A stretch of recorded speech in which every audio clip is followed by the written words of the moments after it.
Allahu Akbar, Allahu Akbar. Yang ayahnya juga Rasul. Di antaranya Yaqub alaihi salam, anaknya Yusuf alaihi salam, ayah Nabi atau Rasul, anak juga Nabi atau Rasul. Asyhadu an la ilaha illallah.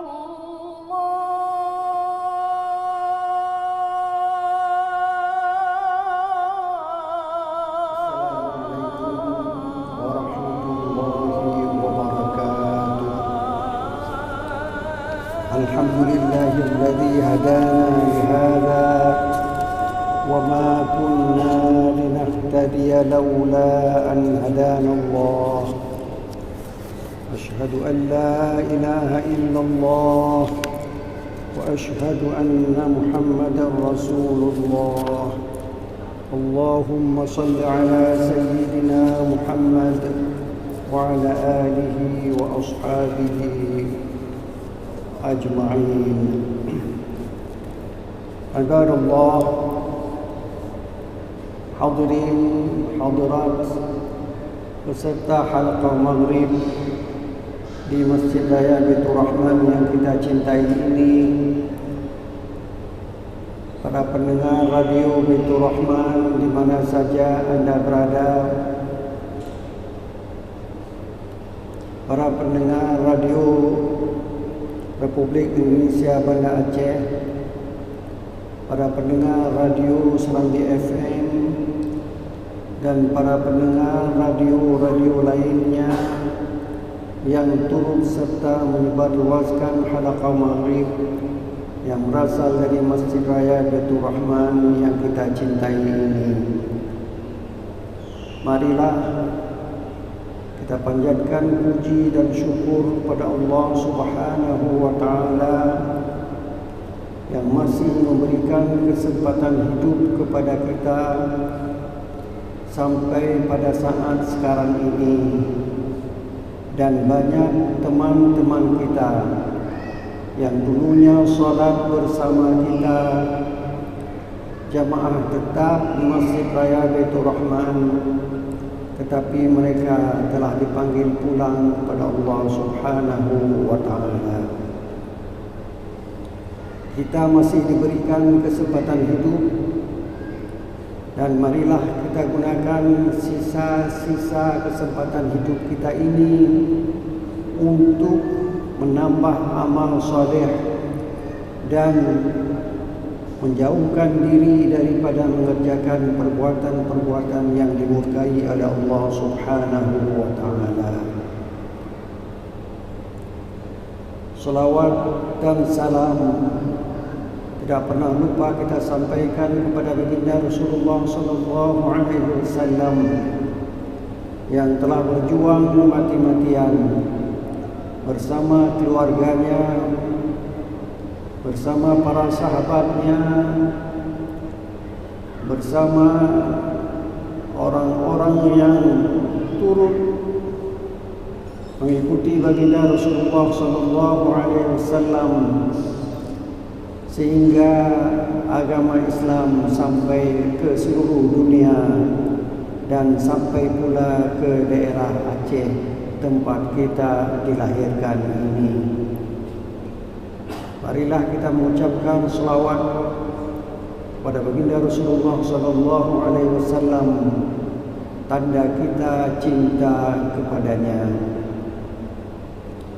Hadirin hadirat yang dirahmati Allah, Aceh ini terkenal dengan agama Islam dan telah pernah ditulis dalam buku sejarah bahwa Aceh salah satu tempat yang sangat dihormati ketika penghuni Aceh ini menganut agama Islam secara keseluruhannya.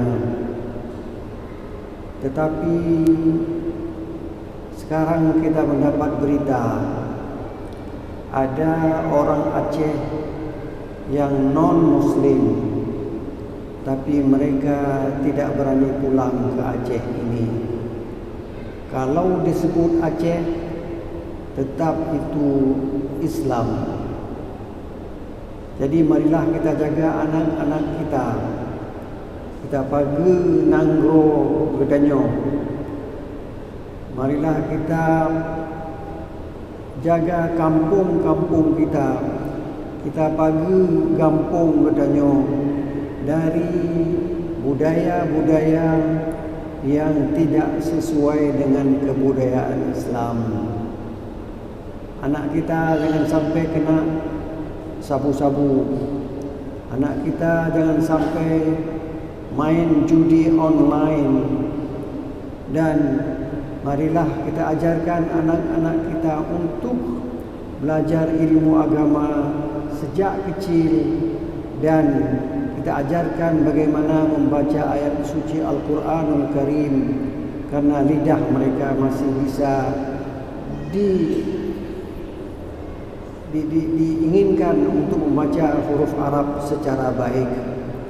Sebenarnya lidah kita ini bisa membaca, bisa berbicara berbagai huruf. Tapi kalau kita sudah tua 60 tahun baru kita belajar sekarang bahasa Arab, itu tidak bisa lagi lidah kita itu mengucapkan bahasa Arab secara sempurna.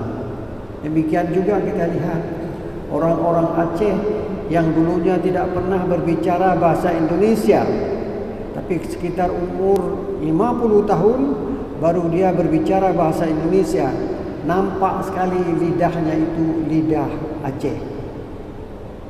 Marilah kita jadikan lidah anak kita itu menjadi lidah yang bisa membaca Al-Quranul Karim, sehingga mereka bisa membaca, bisa menjadi imam di tempat-tempat yang ada salat berjamaah. Inilah yang kita inginkan sekarang. Hadirin berbahagia, saya ingin menceritakan tentang Nabi atau Rasul yang ayahnya juga Rasul. Di antaranya Yaqub alaihi salam, anaknya Yusuf alaihi salam, ayah Nabi atau Rasul, anak juga Nabi atau Rasul. Nabi Yusuf menceritakan mimpinya. A'udzu billahi minasyaitonir rajim. Ya abati inni ra'aitu ahada 'ashara kawkaban wasyamsa wal qamara ra'aituhum li sajidin. Wahai ayahku, aku bermimpi melihat 11 bintang, buah matahari dan bulan semuanya sujud kepadaku. Ini pertanda anak ini bukan anak biasa. Sehingga Nabi Yaqub mengutamakan Yusuf anaknya daripada anak-anak yang lain. Timbullah kecemburuan dalam keluarga itu. Itu tidak perlu kita ceritakan. Sekarang yang kedua, ada Nabi Daud. Nabi Daud itu seorang nabi yang pintar. Kalau nabi sudah pasti pintar, tapi pintar ilmu-ilmu tentang bagaimana membuat bangunan, bagaimana membuat jembatan, dia itu pintar. Ada anaknya yang namanya Sulaiman, anak Nabi Daud, namanya Nabi Sulaiman. Kalau tadi Nabi Yaqub, anaknya Yusuf, Nabi Yusuf. Nabi Daud, anaknya Nabi Sulaiman. Jadi ilmu yang ada pada Nabi Daud turun kepada anaknya Nabi Sulaiman. Ada perbedaan. Kalau Nabi Yusuf bisa mentakbir mimpi, dua orang dalam penjara bermimpi dan bertanya kepadanya, dia bisa memberikan ini arti mimpi tersebut. Itu kepandaian Nabi Yusuf alaihi salam. Seorang raja di Mesir mimpi, dia menjelaskan, ini nanti akan datang kemarau. Dari sekarang kita harus tinggalkan makanan. Di saat datang kemarau, kita masih ada makanan. Kita sekarang tidak tahu apakah di Aceh ini sudah datang kemarau. Kita tidak tahu bahawa padi berkurang. Hasil petani, kata petani, itu berkurang sejak tahun yang lalu. Apakah tahun ini demikian? Kalau kita masih ada padi yang kita simpan, kita akan makan sedikit. Untuk entah tahun depan akan kemarau juga. Wallahu a'lam bissawab. Kita tidak tahu. Nabi Sulaiman bukan lebih pintar, dia punya ilmu yang lebih dari ilmu yang ada, atau bukan lebih, berbeda antara ilmu Nabi Daud dengan ilmu Nabi Sulaiman. Bukan pintar, tidak. Nabi itu semuanya pintar, tapi kepintarannya berbeda-beda. Apa contohnya? Contohnya, dia bisa bahasa binatang. Sini ada dalam Al-Quran, ketika Nabi Sulaiman berjalan, di situ ada semut, an-naml. Raja semut mengatakan kepada anak buahnya, A'udzu billahi minasyaitonir rajim. Hatta idza atau ala wadin naml. Ketika Nabi Sulaiman dan tentera-tenteranya sampai ke wadi An-Naml, qalat namlatun. Raja dari semut itu, ya ayuhan namlu dukhulu masakinakum. Wahai semut, masuklah ke lubang-lubang. Kenapa disuruh masuk? La yahtimannakum Sulaiman wa junuduh. Jangan kalian nanti sempat diinjak oleh Sulaiman dan tentera Sulaiman. Kita berjalan sekarang, tidak tahu bahawa kita sudah menginjak semut. Banyak semut yang mati gara-gara kita jalan. Tentera Sulaiman entah berapa ribu orang, kalau diinjak mati semua. Jadi raja dari semut itu memerintahkan rakyatnya, ya ayuhan namlu dkhulu masakinakum la yahtimannakum Sulaiman wa junuduh wa hum la yash'urun. Mereka tidak salah, wa hum la yash'urun. Mereka tidak tahu bahawa di tanah yang tempat mereka injak itu ada semut. Nabi Sulaiman tahu bahasa semut. Fatabassama dhahikan min qawliha. Lantas dia tabassam. Tabassam itu apa? Dia gembira sedikit, tersenyum sedikit, dhahikan sampai tertawa dia. mendengar pembicaraan Raja Semut itu.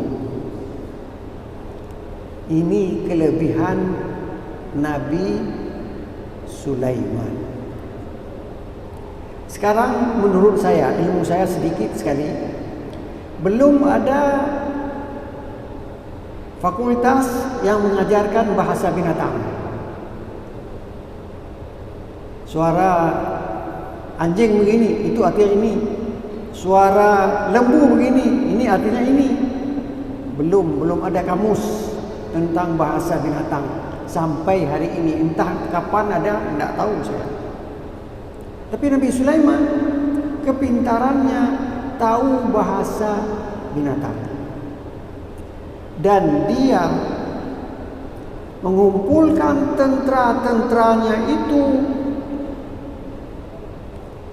yang terdiri atas binatang. Satu hari dia mengumpulkan burung-burung, kan binatang juga. Kumpul semua. Kalau kita berkumpul dengan itu ada tulu, kita nggak tahu apa burung pipit itu bicara, kita nggak tahu. Kita kumpulkan lembu ini dengan lembu itu bicara, kita nggak tahu. Nabi Sulaiman tahu. Wa tafaqqadat tayr. Dia waktu kumpulkan tentara itu, dia memeriksa burung. Kenapa burung ini tidak ada? Faqala ma li la ara al-hudhuda. Kenapa aku tidak lihat burung hudhud? Biasanya burung hudhud dekat dengan dia. Tapi kali ini burung hudhud itu tidak ada. Nabi Sulaiman dengan nada marah. Apa dia bilang? Faqala ma liya la ara al-hudhuda am kana min al-ghaibin. Kenapa saya tidak melihat burung hudhud? Di sini tidak ada burung hudhud katanya. Atau dia sama sekali tidak ada, entah pergi ke mana dia. Nabi Sulaiman mulai agak marah dia. Dengan nada keras dia bilang, la u'adzibannahu 'adzaban syadida. Saya akan azab dia nanti kalau pulang dengan azab yang pedih. Kenapa dia pergi tidak minta izin sama saya? Jadi burung itu kalau pergi harus minta izin sama Nabi Sulaiman. Saya mau pergi ke sana, saya mau pergi ke situ, minta izin dulu. Tapi hudhud ini tanpa izin dicari enggak ada, atau memang dia sudah pergi kemana-mana. La u'adzibannahu 'adzaban syadida. Saya akan azab dia. Entah bagaimana, mungkin dicabut bulunya, mengambil dipoleh. Begitulah. Au la azbahannahu, atau saya akan sembelih dia, matikan saja. Demikian marahnya Nabi Sulaiman di saat seekor binatang, sebut saja burung hudhud. Saya tidak tahu burung hudhud itu ada di Aceh atau tidak, saya tidak tahu. Dia enggak ada. Saya akan siksa dia. Atau lebih lagi akan saya potong leher dia. La azbahannahu. Atau ada 3 atau. Atau yang pertama diazab, dicabut bulunya misalnya supaya jangan terbang lagi. Atau saya akan sembelih dia biar mati saja. Au la ya'tiyanni bisultanin mubin. Atau dia memberitahu berita yang nyata yang saya tidak tahu, diberitahukan oleh dia, boleh itu dia tidak ada. Begitulah Nabi Sulaiman, dia dengan binatang seolah-olah bisa atau bukan seolah-olah, tapi betul dia tahu apa bahasa binatang antara yang satu dengan yang lain. Rupanya burung hudhud itu ada, biasanya dekat dengan Nabi Sulaiman, tapi kali ini agak jauh dia. Famakatha ghaira ba'idin, dia tetap bertengger, ghaira ba'id, tidak berapa jauh, tapi tidak kelihatan sama Nabi Sulaiman. Faqala, langsung omong, langsung bicara burung hudhud. Kalau bicara dengan kita tidak bisa lihat kamus. Kita masukkan ke YouTube, tidak bisa diterjemahkan. Kalau saya sekarang jumpa dengan orang Perancis, saya tidak bisa bahasa Perancis. Suruh ngomong, saya rekam bahasa Perancis itu, kemudian saya cari terjemahannya ke bahasa Indonesia, langsung dapat. Langsung dapat sekarang, bisa. Banyak anak-anak yang tidak bisa bahasa pakai YouTube, bisa tahu. Tapi kalau kita masukkan ke dalam YouTube bahasa burung, nggak bisa. Setahu saya nggak bisa sampai hari ini. Famakatha ghaira ba'id, dia bertengger tidak jauh. Langsung dia bilang, saya ada. Kenapa saya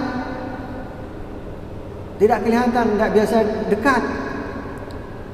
Faqala ahattu bima lam tuhit bihi wa ji'tuka min saba'in binaba'in yaqin. Begitu kata burung hudhud kepada Nabi Sulaiman. Ini yang tulis Quran, jadi tidak ada penambahan. Biasanya kalau cerita banyak lagi le boh panah daripada ti. Kalau kita cerita kan begitu kan, lebih banyak macam-macam. Isinya sedikit. Ini tidak. Isinya semuanya itu. Tidak ada ditambah, tidak ada dikurangi. Apa dia bilang? Faqala ahattu bima lam tuhit bihi. Saya ada ilmu yang Anda tidak tahu. Begitu kata burung hudhud. Berani dia bilang, Nabi Sulaiman yang punya ilmu, tapi yang sedikit ini dia tidak punya ilmu tentang itu. Apa ilmunya? Waji'tuka min saba'in binaba'in yaqin. Saya bawa berita dari Sabah. Sabah itu di mana? Sabah itu di Yaman. Nabi Sulaiman di mana? Nabi Sulaiman di Syam. Yang sekarang ada Masjid Al-Aqsa. Di situ. Jadi berapa jauh orang dari Mekah pergi ke Baitul Maqdis, sebulan pergi, sebulan pulang dengan unta. Apalagi ke Yaman, lebih jauh lagi. Jadi burung hudhud ini terbang dari Syam sampai ke Yaman. Begitu hebatnya burung hudhud ini. Yang kita anggap burung kecil-kecil itu biasa-biasa saja. Ada orang cerita sama saya, ada seekor nyamuk ada di Belang Bintang. Lantas penumpang naik ke pesawat. Sampai itu kata nyamuk, saya akan hinggap di baju penumpang itu. Sampai masuk dia ke pesawat. Pesawat terbang ke Jakarta 2 jam atau 2 jam lebih lah. Sampai di sana dia turun, naik ke baju orang yang dari Jakarta ke Aceh, dia naik lagi. Sampai di sini dia bilang sama semut yang ada, sama binatang yang ada di Belang Bintang, saya baru pulang dari Jakarta. Tapi bukan saya terbang sendiri, saya naik pesawat. Tapi kalau burung hudhud ini dia terbang dari Syam, Palestina sekarang ke Yaman. Ke Yaman, ke Teluk Laut Merah sana. Lewat lagi sana Bab el-Mandeb yang sekarang terjadi perang. Banyak kapal-kapal yang dihancurkan. Demikian jauh. Jadi saya dapat berita, saya bawa berita kepadamu Sulaiman dari Sabah sana, jauh sekali. Apa beritanya? Inni wajadtu imra'atan tamlikuhum wa utiyat min kulli syai'in wa laha 'arsyun 'azim. Saya mendapatkan seorang wanita, melihat seorang wanita tamlikuhum yang menjadi raja mereka. Jadi ada sekelompok masyarakat di Sabah, rajanya itu perempuan. Tidak disebut namanya di sini, tapi penafsir menyebut namanya Bilqis.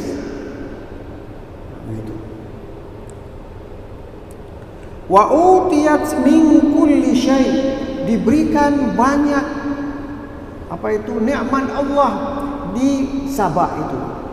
Jadi Sabah itu negara kaya. Rajanya wanita, namanya Bilqis. Walaha 'arsyun 'azim. Dia punya singgasana yang besar sekali. Padahal Hudhud sudah lihat singgasana Nabi Sulaiman besar. Di sana besar juga.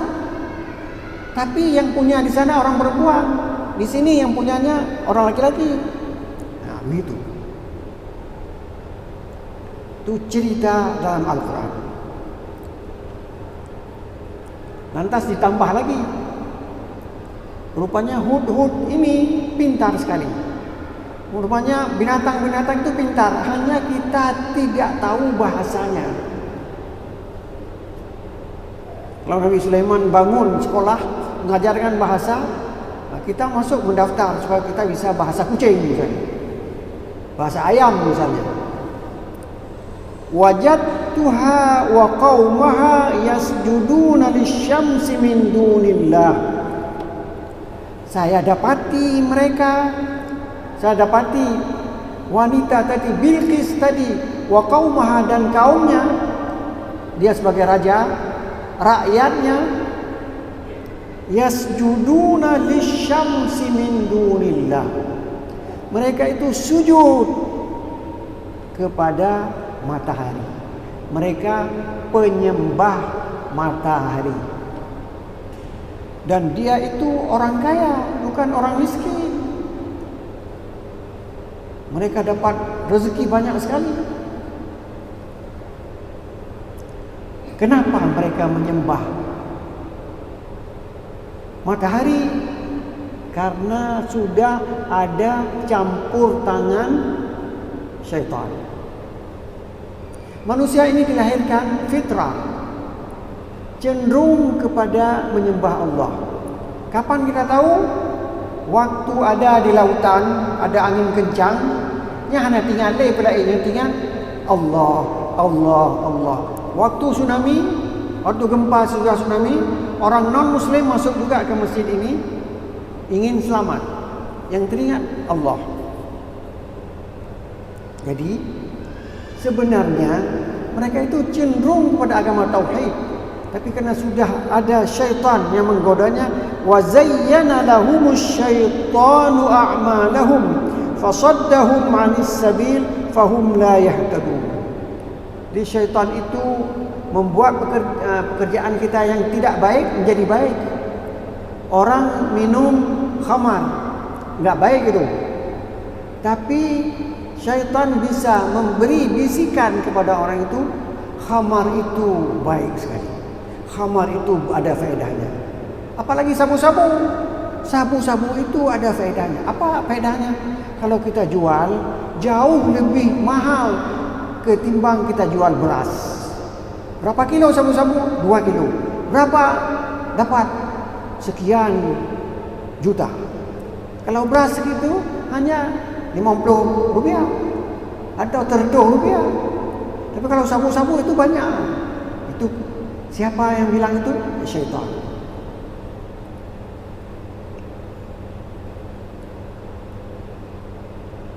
Alla yasjudu lillah, mereka tidak sujud kepada Allah alladzi yukhrijul khab'a fis samawati wal ard.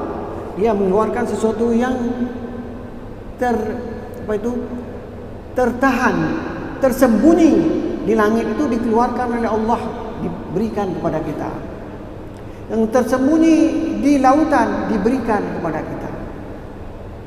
Banyak benda-benda tersembunyi waktu diambil sangat berharga. Siapa yang beritahu? Allah Subhanahu wa taala. Kita sambung. Waktu kita singkatkan saja. Sudah hampir waktu. Sesudah itu Nabi Sulaiman mendengar ini berita aneh. Dia bisa terbang dari Syam, Palestina ke Yaman.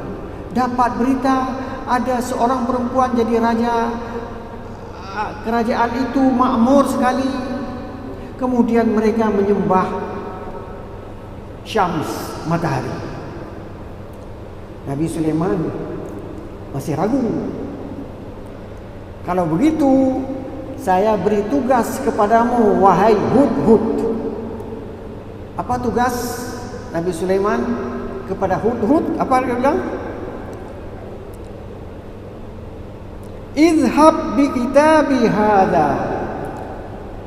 Kamu terbang lagi dari Syam ke Yaman, bawa surat saya ini. Jadi Nabi Sulaiman tulis surat kepada Ratu Bilqis, disuruh antar pada burung Hudhud. Begitulah. Burung Hudhud sudah pernah pergi ke Sabah, mudah saja dia kembali lagi ke sana.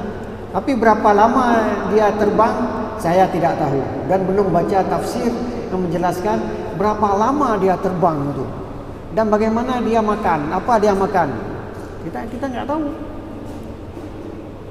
Akhirnya yang saya ingin beritahukan, surat itu disuruh oleh Nabi Sulaiman, fa'alqih ilaihim, lemparkan saja surat itu kepada mereka. Dilempar sampai kepada Ratu Bilqis. Fanzur madza yarji'un. Kemudian apa komentar mereka terhadap surat saya ini? Singkat cerita, kita sudah sampai kepada waktu untuk salat Isya. Kita akan teruskan nanti, bukan saya yang teruskan, penceramah lain yang meneruskannya. Bagaimana Nabi Sulaiman yang punya ilmu banyak sekali, tapi ada ilmu pada burung Hudhud yang dia tidak tahu. Jadi kesimpulannya apa? Saya ini hebat sekali. Saya ini begini, saya itu begitu. Tapi ilmu saya, ada orang yang kecil, dia mungkin punya ilmu yang saya sendiri tidak punya ilmu itu. Marilah kita saling belajar antara orang yang telah punya titel dengan orang yang tidak sekolah sama sekali. Burung itu kan tidak sekolah dia, tapi punya ilmu. Jadi kita tidak boleh bangga. Ilmu yang ada pada saya semua, yang lain tidak ada punya ilmu, tidak boleh. Mudah-mudahan kita terus mencari ilmu dan kita akan menjadi orang yang berilmu, beramal saleh, menjadi penghuni syurga Jannatun Na'im. Wallahu waliyut taufiq. Wassalamu alaikum wa salli wa sallim ala sayyidina Muhammadin fil nabiyyin wa salli wa sallim ala sayyidina Muhammadin fil mursalin wa salli wa sallim ala sayyidina Muhammadin fil mala'il a'la ila yaumiddin wa salli wa sallim ala sayyidina Muhammadin wa ala وصحبه أجمعين.